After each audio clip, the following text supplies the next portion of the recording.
Assalamualaikum warahmatullahi wabarakatuh. Perkenalkan, nama saya Rohmatul Aulia dengan NIM 078 dari kelas SI 20A. Saya di sini akan menjelaskan sedikit tentang sejarah internet. Internet merupakan suatu jaringan komunikasi yang menghubungkan satu media elektronik dengan media yang lainnya. Standar teknologi pendukung yang dipakai secara global adalah Transmission Control Protocol atau Internet Protocol Suite. TCP or IP ini merupakan protokol pertukaran dalam istilah asing Switching Communication Protocol yang bisa digunakan untuk miliaran lebih pengguna yang ada di dunia. Sementara itu, istilah interworking berarti Internet working berarti cara prosesnya dalam menghubungkan rangkaian internet beserta penerapan dan peraturannya yang telah disebutkan sebelumnya. Ada beberapa macam pendapat dari para ahli mengenai internet. Satu, dari Ono Purbo. Internet merupakan media yang dipakai untuk mengefisiensi proses komunikasi yang disambungkan lewat berbagai aplikasi, semacam website, email, atau VoIP. Yang kedua yaitu Ramdhani. Menurut Ramdhani, sebutan untuk sekumpulan jaringan komputer yang bisa menghubungkan berbagai situs akademik, pemerintahan, komersial, organisasi, hingga perorangan. Serta menurut Oetomo, singkatan dari internet atau biasa kita sebut international networking yang didefinisikan untuk sebagai jaringan komputer yang sangat besar, di mana jaringan komputer tersebut terdiri dari beberapa jaringan-jaringan kecil saling terhubung satu sama lain. Sejarah internet. Di tahun 1960-an, Departemen Pertahanan dari Amerika lewat Advanced Research Project Agency yang disingkat juga sebagai ARPA merintis suatu sistem jaringan bernama ARPANET. ARPANET merupakan asal mulanya sebagai terbentuk teknologi internet di tahun 80-an. Berulah internet mulai dipakai oleh kalangan terbatas dan menjalankan fungsinya dengan menghubungkan berbagai kampus atau universitas yang populer di Amerika Serikat sendiri. Protokol standar dari TCP or IP sendiri mulai dipublikasikan ke publik di tahun 1982.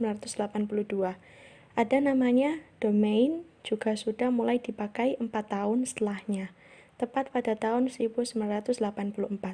Serta ARPANET kemudian diturunkan pada tahun 1990.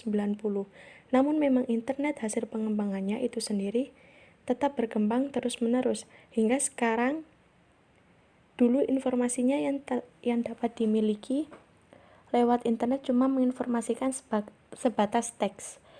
Dan pada tahun 90-an, layanan jenis berbasis tampilan grafis yang dikenal sebagai WWW atau World Wide Web mulai dikembangkan lagi oleh CERN di tahun 1993. Inter-NIC pun didirikan agar bisa melayani pendaftaran nama domain dari publik sekitar tahun 94. Internet masuk ke negara kita yaitu Indonesia. Sejarah internet di Indonesia. Pada waktu itu, jaringan internet di Indonesia lebih dikenal dengan nama unik yaitu Paguyuban Network. Paguyuban Network ini juga berarti dengan namanya atau semangat kekeluargaan atau kerjasama. Terjadi begitu akrab di antara para anggota pengembangan teknologinya. Hari ini cukup berbeda bila dibandingkan dengan suasana pengembangan internet di Indonesia sekarang-sekarang ini yang tentunya lebih ke arah komersial tujuannya. Tapi tentunya tak hanya sisi sekarang-sekarang ini. Tapi tentunya tidak hanya suasana negatif yang dirasa. Pertumbuhan e-commerce dan perusahaan komersial lainnya jadi meningkat drastis dan turut membangun juga ekonomi bangsa. Pengguna internet berdasarkan umur. Pengguna internet juga merangkul berbagai kalangan. Berdasarkan usia, pengguna internet paling banyak adalah usia 15-19 tahun. Selanjutnya usia 20-24 tahun, lalu usia 25-29 tahun, dan usia 30-34 tahun, serta pengguna internet berdasarkan pendidikan. Data pengguna internet di Indonesia berdasarkan tingkat pendidikan paling besar adalah universitas, selanjutnya tingkat SMA atau SMK, lalu tingkat SMP dan sekolah menengah pertama atau sekolah menengah pertama, dan terakhir tingkat SD. Badan Pusat Statistik juga memberikan pernyataan akan jumlah penggunaan internet berdasarkan pekerjaan. Pengguna internet di Indonesia paling banyak adalah wirausaha, guru, pedagang online, lalu jasa konsultan.